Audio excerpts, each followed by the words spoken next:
Good morning, students. I welcome you all in my today's class, and today's topic is one word substitution. And this one word substitution is one of the most important topic from the vocab section. चूँकि vocab section ही हम लोग अभी discuss कर रहे हैं और उसी vocab section का जो है एक बहुत ही इम्पॉर्टेंट टॉपिक ये है वन वर्ड सब्स्टिट्यूशन। तो ये टॉपिक कितना इम्पॉर्टेंट है ये आप लोग जानते हैं, क्योंकि बोर्ड एग्ज़ाम में जो है 2 या 3 नंबर का इसमें जो है क्वेश्चन पूछता है। और न सिर्फ यही पूछता है, बाकी जितने भी कम्पिटिटिव एग्ज़ाम्स होते हैं उसमें भी ये जो है देता है। तो अभी जो भी आप टॉपिक यहाँ पर समझ रहे हैं तो उसको इतना क्लियर समझिए कि ये फिर बाद में आप कभी भी कम्पिटिटिव एग्ज़ाम में जंप करें तो वहाँ पर इस कॉन्सेप्ट को लेकर के किसी तरह का आपके मन में जो है डाउट ना हो। आप इस चीज़ को जो है एकदम क्लियर यहाँ पे समझिए। हाँ, ये है कि यहाँ पर आप जो है बोर्ड एग्ज़ाम्स के लिए पढ़ रहे हैं तो उसको जो है एक दूसरे पर्सपेक्टिव से पढ़ेंगे।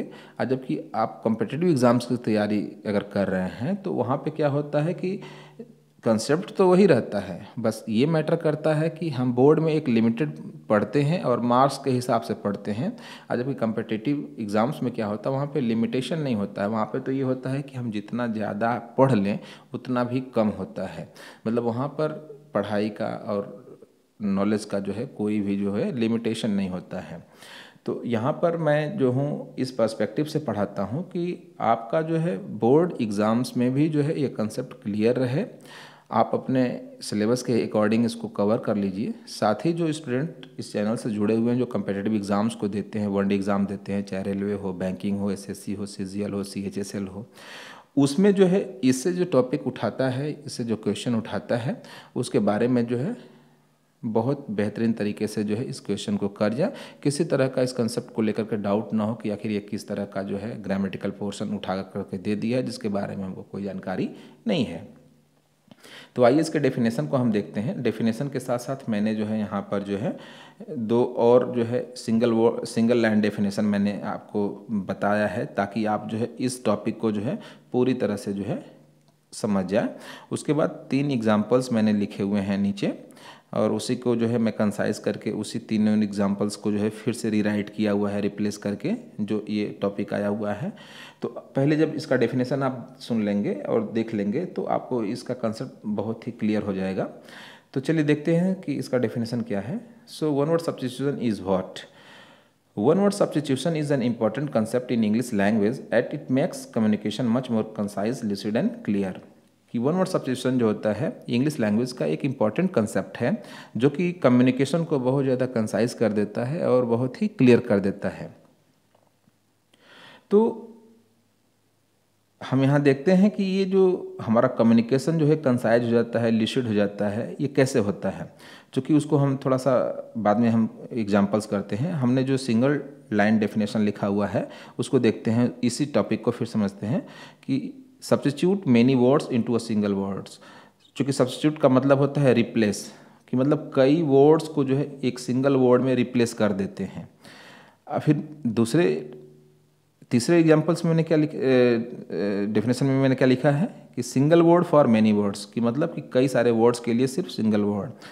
मतलब कि क्या है कि कई सारे वर्ड्स जो रहते हैं उसको रिप्लेस करके हम जो है सिंगल वर्ड में जो है किसी चीज़ को लिख देते हैं, वही हो जाता है वन वर्ड सब्स्टिट्यूशन। कि वन वर्ड सब्स्टिट्यूशन, या एक तरह से इसको भी कह सकते हैं कि वन वर्ड रिप्लेसमेंट भी कह सकते हैं, कि हम जो है कई सारे वर्ड्स को जो है एक वर्ड में हमने क्या किया, रिप्लेस कर दिया। इसको एग्जांपल्स के थ्रू हम समझते हैं। यहाँ पर क्या है, मैंने लिखा है पहला example, Tom is a boy who has no parent, कि टॉम एक ऐसा लड़का है जिसके माता पिता नहीं हैं। ये जो क्लास है हु हैज़ नो पेरेंट्स, इसी को मैंने जो है रिप्लेस कर दिया है ऑर्फन से। उसी सेंटेंस को मैंने जो है कंसाइज करके और बहुत ही लूसिड क्लियर करके मैंने क्या लिखा है कि Tom is an orphan boy, कि टॉम एक अनाथ बच्चा है।